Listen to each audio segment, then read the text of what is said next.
अध्यक्ष महोदय, अजितदादा पवार हे राज्याचे उपमुख्यमंत्री होते आणि त्यांचं अपघाती निधन झालं आणि जेव्हा त्या निधनाची बातमी महाराष्ट्रभर भारतभर पसरली तेव्हा ज्यांनी ती बातमी ऐकली त्याला असं वाटलं की अजितदादा पवार यांच्यासारखी व्यक्ती जर सुरक्षित नाही तर मग कोणीही सुरक्षित नाही। अध्यक्ष महोदय, महाराष्ट्र सरकारमध्ये उपमुख्यमंत्री म्हणून ते कार्यरत होते आणि मग त्यांच्या सुरक्षेची जबाबदारी नेमकी कोणाची होती? मुख्यमंत्र्यांनी, उपमुख्यमंत्र्यांनी, मंत्र्यांनी या ठिकाणी महाराष्ट्रासमोर त्यांनी आपलं मनोगत व्यक्त केलं, त्यांनी माहिती दिली, पण महाराष्ट्र राज्याच्या मुख्य सचिवांनी याच्यावर काही भाष्य केलेलं नाही।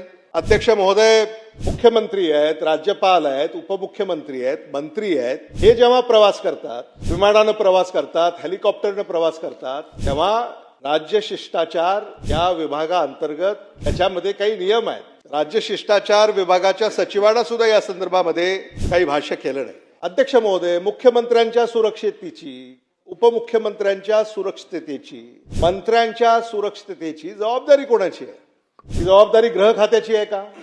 आणि म्हणून मुख्यमंत्री, उपमुख्यमंत्री, राज्यपाल, मंत्री जेव्हा असा प्रवास करतात मग महाराष्ट्रात, भारतात, तर त्याची काही नियमावली असेल ना, आणि त्या नियमांची अंमलबजावणी नेमकी होते का, हे सुद्धा या संदर्भामध्ये मला असं वाटतं सरकारनं स्पष्ट करणं गरजेचं आहे। अध्यक्ष महोदय, आज ज्या चर्चा या ठिकाणी या निमित्तानं झाल्या त्याच्यामध्ये हा अपघात झाला, केंद्र सरकारच्या AAIB या संस्थेनं जे काही निष्कर्ष या ठिकाणी काढले, अध्यक्ष महोदय, बारामती एअरपोर्ट हा MIDC कडे होता, महाराष्ट्र इंडस्ट्रियल डेव्हलपमेंट कॉर्पोरेशन, त्यानंतर MADC ला तो वर्ग करण्यात आला, महाराष्ट्र एअरपोर्ट डेव्हलपमेंट अथॉरिटी, आणि या संस्थांनी सुद्धा त्याच्यावर काही भाष्य केलेलं नाही। अध्यक्ष महोदय, आजपर्यंत हे मला आपल्या निदर्शनास आणून द्यायचं आहे। त्याच्यामध्ये आता AAIB ने काय म्हटलंय, तिथं there was no weather station, no instrument approach,